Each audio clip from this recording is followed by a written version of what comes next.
Web vitals और उसकी importance. आइए स्टार्ट करते हैं।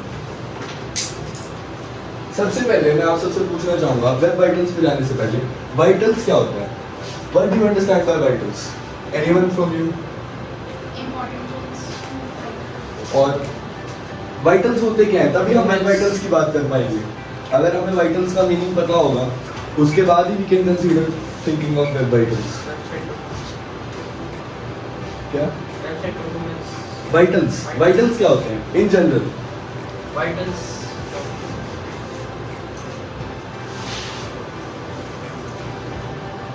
Vitals are generally essential measurements और इंडिकेटर्स, जो इंपॉर्टेंट मेजरमेंट्स होते हैं और इंडिकेटर्स होते हैं किसी भी चीज़ को जज करने के लिए या उसकी परफॉर्मेंस देखने के लिए या उसका स्ट्रक्चर देखने के लिए। लेट इट बी हेल्थ, आपके हेल्थ के वाइटल्स होते हैं। वैसे ही उसी कॉन्टेक्स्ट में हम वेबसाइट के कॉन्टेक्स्ट में जब वाइटल्स देखते हैं तो उनको हम वेब वाइटल्स कहते हैं। वेब वाइटल्स वो वाइटल्स हैं जो वेबसाइट की ओवरऑल परफॉर्मेंस मेजर करने में हेल्प करते हैं और जो गूगल ने इंट्रोड्यूस किए हैं एसईओ की रैंकिंग के लिए भी। तो those are called as web vitals. अब ये वेब वाइटल्स मैटर क्यों करते हैं?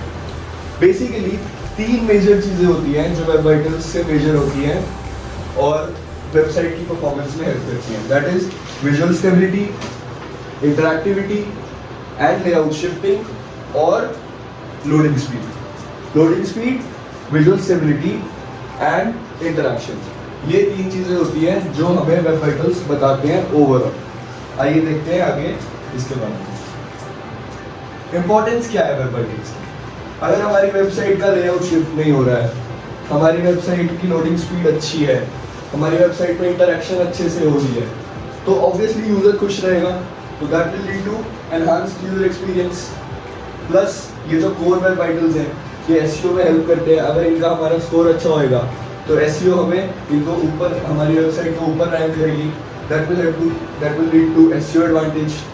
एंड अगर ये सब कुछ अच्छा है, वेबसाइट ऊपर आ रही है, यूजर का एक्सपीरियंस अच्छा है, तो हमें अल्टीमेटली चाहिए तो conversion he.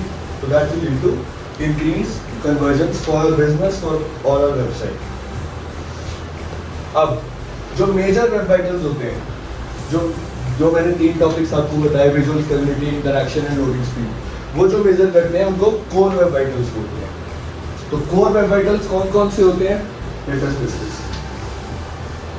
First one is LCP, second one is FID and the third one is CLS। One by one हम इन सबको देखेंगे डिटेल में। LCP, largest contentful page.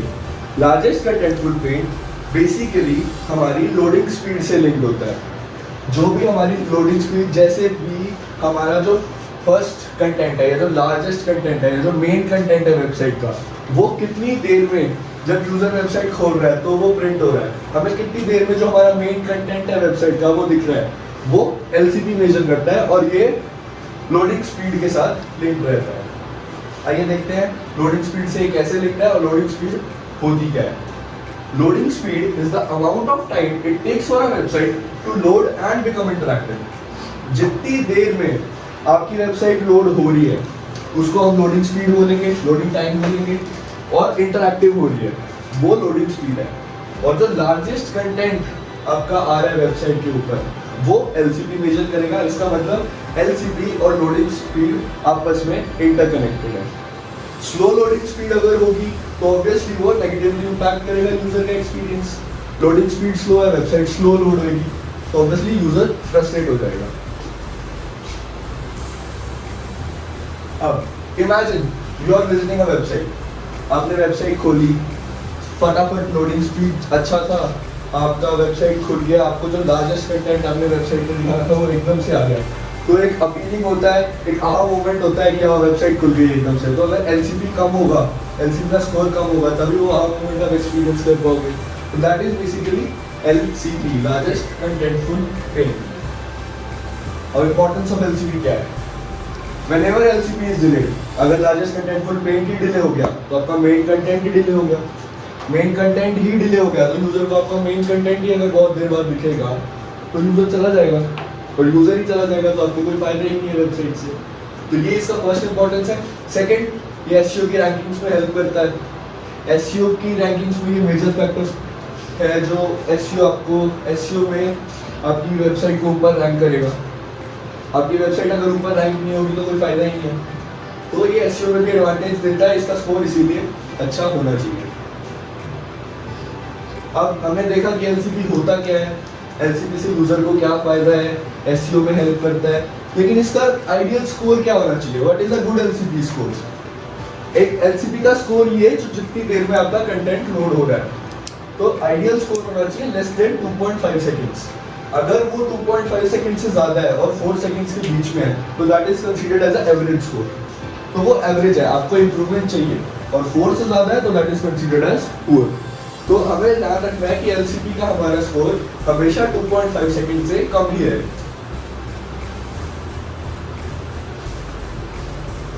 अब how does a good LCP score help users? अब आपका एलसीपी का score अच्छा है तो यूजर्स को हेल्प कैसे करेगा? एलसीपी का स्कोर अच्छा है तो यूजर रुकेगा, मेन कंटेंट जल्दी देखेगा, एंगेज होएगा, यूजर की एंगेजमेंट बढ़ेगी। सेकेंडली, उसका यूजर का एक्सपीरियंस एनहांस होएगा। थर्ड इज बाउंस रेट्स कम होंगे। बाउंस रेट्स क्या होते हैं? एनीवन बाउंस रेट के बारे में किसी को बताओ। बाउंस रेट होता है कि यूजर आपकी वेबसाइट पे आ रहे हैं और वो कितनी देर में वापस आ रहे हैं, उस टाइम को उस रेट को बाउंस रेट बोल सकते हैं। कितने यूजर्स आपकी वेबसाइट पे आ रहे हैं और छोड़ के चले जा रहे हैं, that is bounce rate, right? अगर आपका एलसीपी अच्छा होगा, जल्दी वेबसाइट का कंटेंट लोड हो रहा है, मेन कंटेंट लोड हो रहा है, तो यूजर नहीं जाएगा, तो that will lead to lower bounce rates. Bounce rates कम हो जाएंगे, और बाउंस रेट्स कम हो जाएंगे तो ट्रैफिक आएगा, वही तो हमें चाहिए।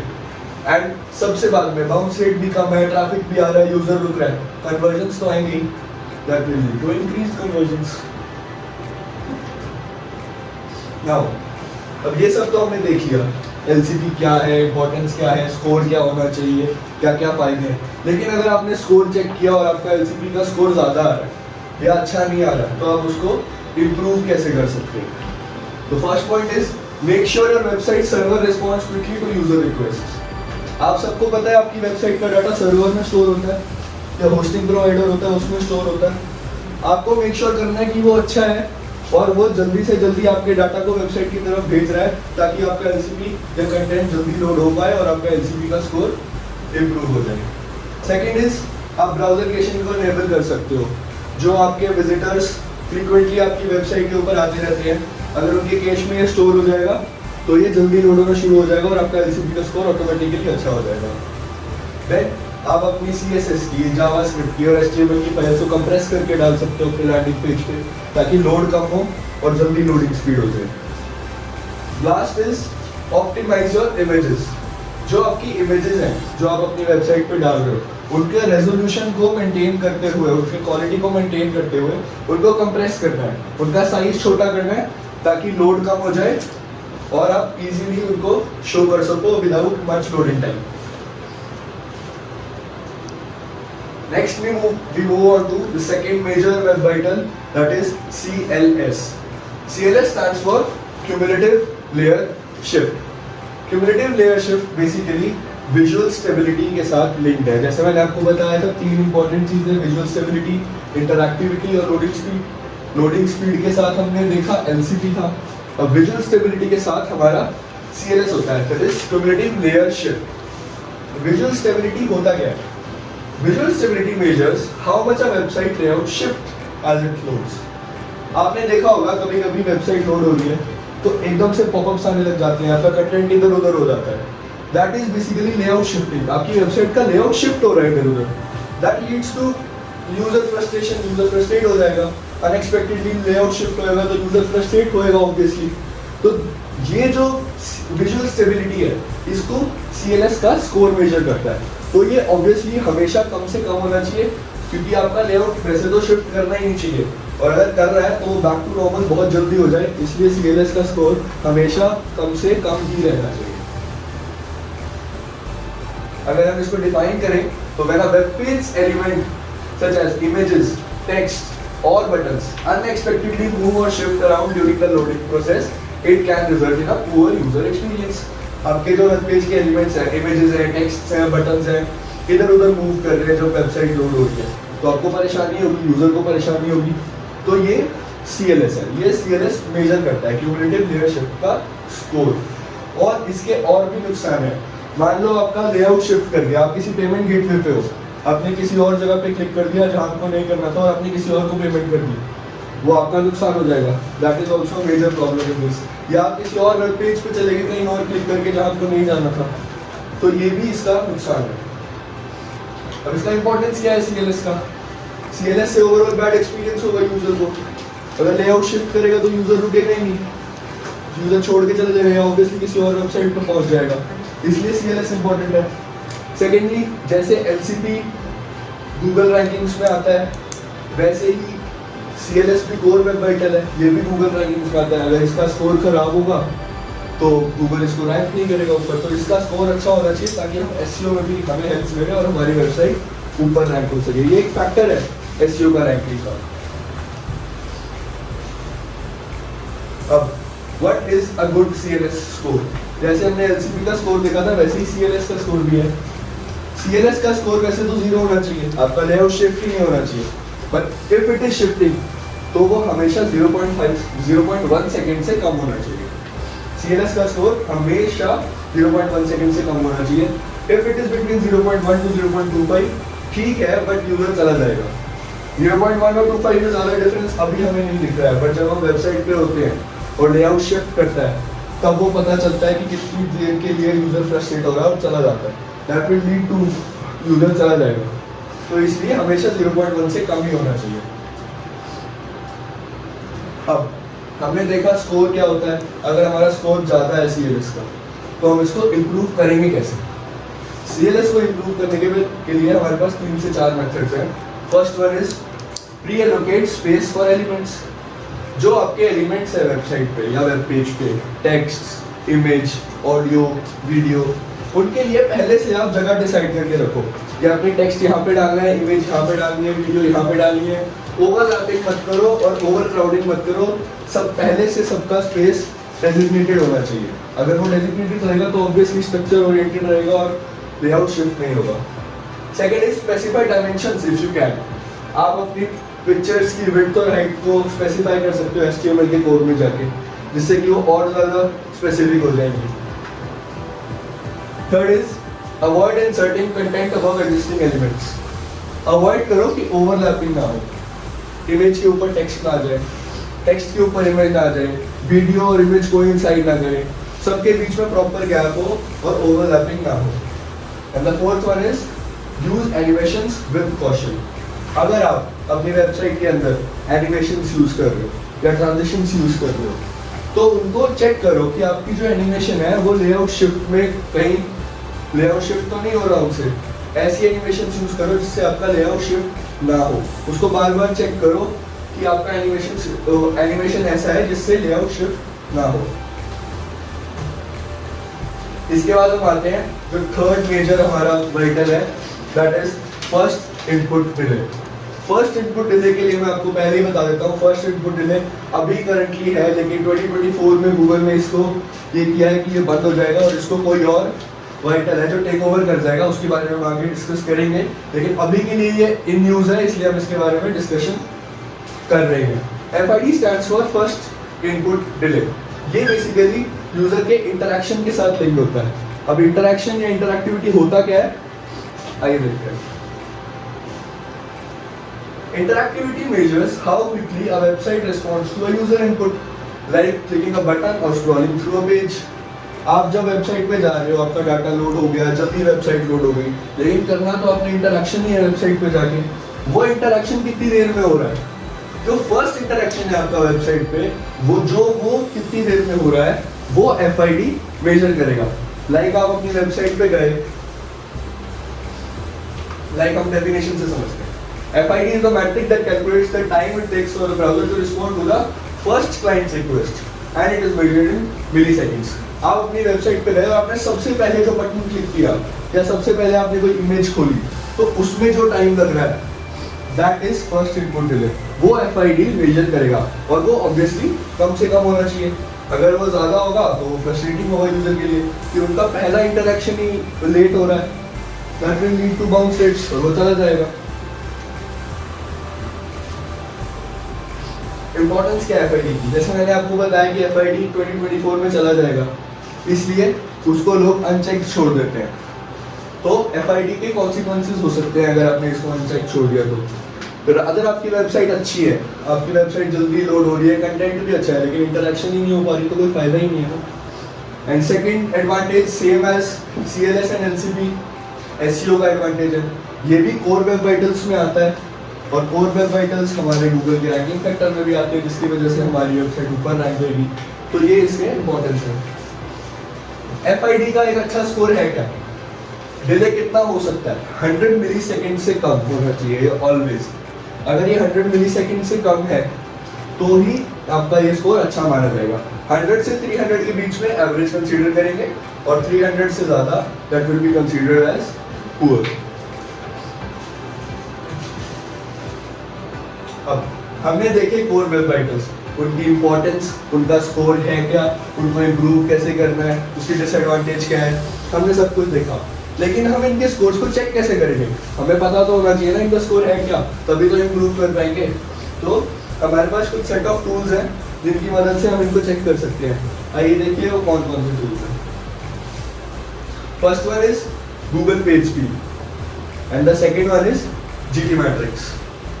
इनके बारे में हम एक एक करके डिटेल में देखेंगे और इनको यूज कैसे करना है ये भी देखेंगे। गूगल पेज स्पीड वो पहला टूल है जिसकी मदद से हम अपने कोर वेब वाइटल्स को चेक कर सकते हैं। प्लस जब हम गूगल पेज स्पीड पे किसी भी वेबसाइट की परफॉर्मेंस को एनालाइज करते हैं या वेबसाइट के वाइटल्स को चेक करते हैं, तो वो कोर वेब वाइटल्स के अलावा और भी वाइटल्स के बारे में इंफॉर्मेशन देता है, जो हम आगे डिटेल में एक एक करके डिस्कस करेंगे। अब हम इसको यूज कैसे करेंगे? सबसे पहले हम अपने URL में लिखेंगे, उसमें लिखेंगे, एड्रेस में लिखेंगे कि गूगल पेज इनसाइट्स पर हमें जाना है, गूगल पेज insights.com पे हम जाएंगे। उसके बाद गूगल पेज फीड्स को ओपन हो जाएगा, हमें कुछ इस तरह का बॉक्स शो होगा। उसके बाद जिस भी वेबसाइट के हमें वाइटल्स चेक करने हैं, परफॉर्मेंस चेक करनी है, उस वेबसाइट का नाम हम यहाँ पे एंटर करेंगे। ये नाम एंटर करने के बाद हम एनालाइज का बटन पे क्लिक कर देंगे। एनालाइज के बटन पे क्लिक करते ही वो हमसे पूछेगा कि आपको मोबाइल के लिए चाहिए या डेस्कटॉप के लिए चाहिए।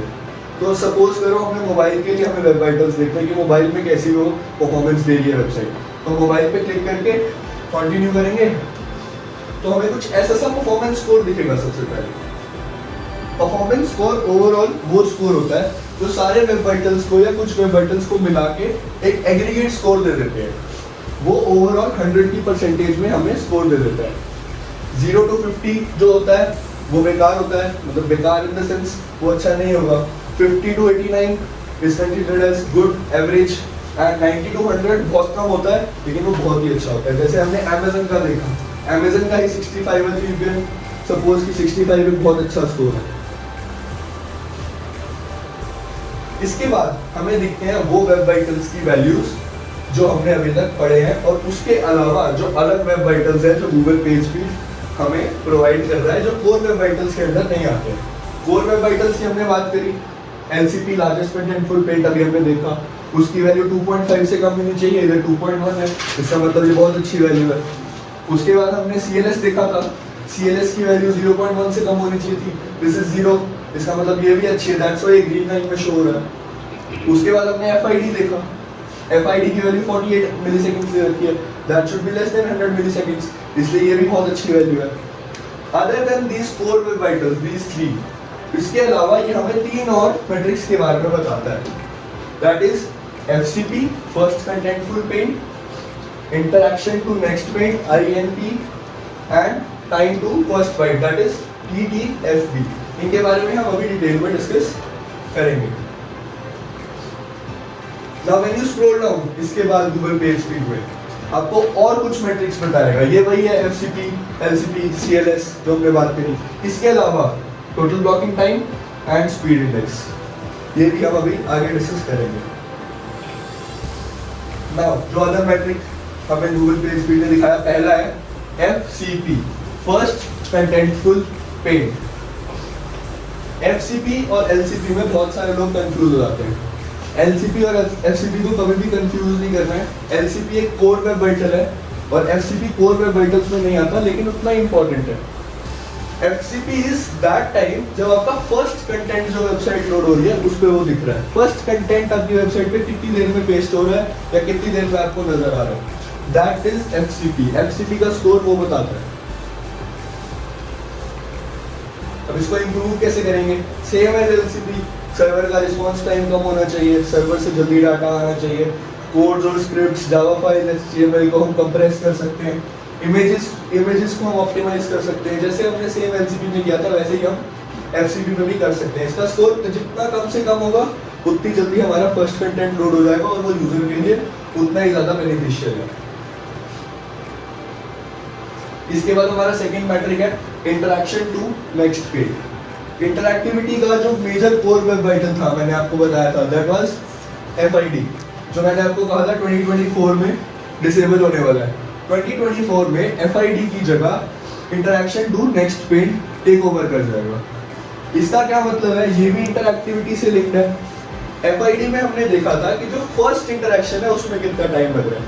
इंटरैक्शन टू नेक्स्ट पेज हमें बताता है कि उसके बाद के जितने भी इंटरैक्शंस हैं उनमें कितना टाइम लग रहा है, कितना टाइम लग रहा है।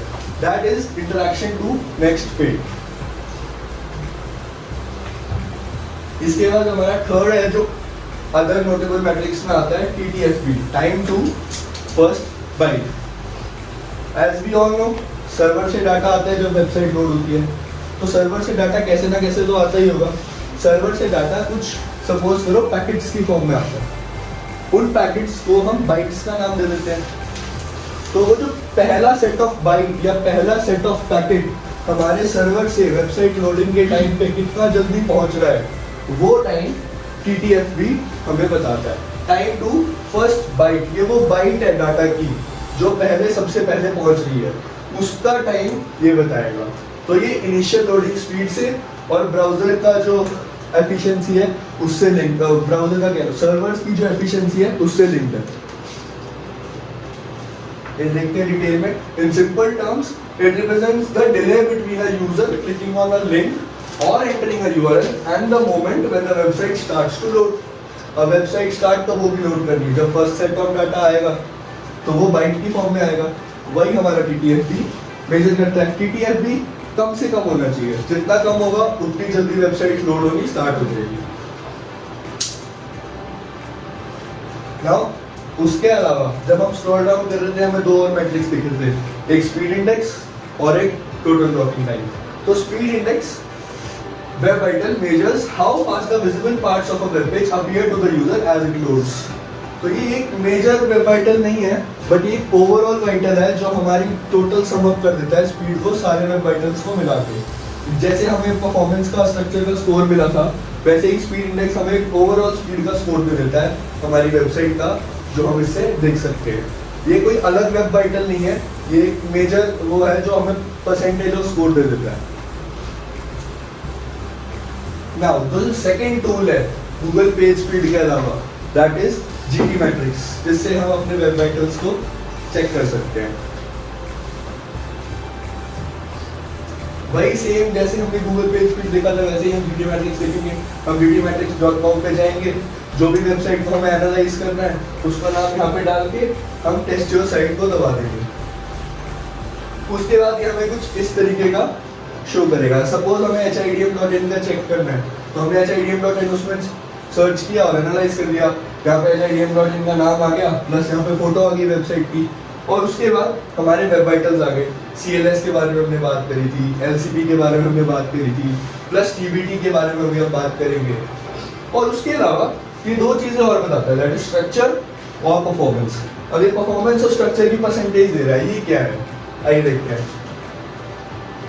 परफॉर्मेंस भी एक ओवरऑल स्कोर है जो सारे वेब वाइटल्स मिला के देते हैं। और परफॉर्मेंस में कौन कौन से वेब वाइटल्स का स्कोर मिक्स होता है और फिर वो ओवरऑल परसेंटेज बनती है, वो ये सारे हैं। That is FCP, speed index, largest contentful page, time to interaction, total blocking time and cumulative player shift. इन सब के बेसिस पे एक ओवरऑल परसेंटेज निकल के आती है जो हमें परफॉर्मेंस बताता है। इसके बाद व्हाट इज स्ट्रक्चर, हमने देखा परफॉर्मेंस और स्ट्रक्चर का। स्ट्रक्चर क्या होता है? स्ट्रक्चर नाम से ही समझ में आ रहा है कि आपकी वेबसाइट का स्ट्रक्चर है कैसा। आपका वेब पेज का अलाइनमेंट कैसा है, स्ट्रक्चर कैसा है, इमेज वीडियो टेक्स्ट कैसे लगे हुए हैं, वो कैसे अलाइंड है, वो अपीलिंग है कि नहीं। जितना आपका स्ट्रक्चर अच्छा है उतना ये ओवरऑल परसेंटेज देगा 0 to 100 की रेंज में। And the last is geometrical matrix में बताया था टोटल ब्लॉकिंग टाइम। कभी कभी हमने देखा है हम किसी बटन पे क्लिक करते हैं, वेबसाइट ब्लॉक हो जाती है, कुछ भी नहीं चलता है, या फिर हम कुछ नेविगेट कर रहे होते हैं, कुछ भी कर रहे होते हैं, एकदम से वेबसाइट ब्लॉक हो जाती है। वो वेबसाइट वैसे तो नहीं होनी चाहिए, बट कितनी देर के लिए ब्लॉक हो रही है वो हमें टोटल ब्लॉकिंग टाइम से पता चलता है। कि अगर आपकी वेबसाइट कहीं पे भी ब्लॉक हो रही है, कहीं पे भी आप अटक रहे हो, यूजर अटक रहा है, तो वो कितनी देर के लिए अटक रहा है या कितनी देर के लिए उसको परेशानी हो रही है, दैट टोटल ब्लॉकिंग टाइम से हम मेजर कर सकते हैं। Total blocking time obviously important metric है क्योंकि इंटरैक्शन से लिंक्ड है, और पीबीटी हमेशा कम से कम होना चाहिए क्योंकि ब्लॉकिंग हमेशा कम से कम रहनी चाहिए ताकि यूजर चला ना जाए और हमें ट्रैफिक मिलता रहे। सो टू सम अप, हमने क्या क्या डिस्कस किया, वेब वाइटल्स होते क्या हैं, कोर वेब वाइटल्स क्या होते हैं, हम उनको इम्प्रूव कैसे कर सकते हैं और उनकी इंपॉर्टेंस क्या है। हमने अदर मैट्रिक्स देखे एलएक्सी, सीएलएस और एफआईडी के अलावा जो कोर वेब वाइटल्स से अलग थे, प्लस टूल्स देखे गूगल पेज स्पीड और जीटी मैट्रिक्स कि उनको यूज़ कैसे करते हैं और उससे कैसे पता चलेगा कि हमारे और कौन कौन से वेब वाइटल्स हैं। I hope you had a great time during the seminar. आपके जो भी फीडबैक्स हो प्लीज़ मुझे बताइएगा, और कोई भी क्वेश्चन है तो you can ask. Thank you so much.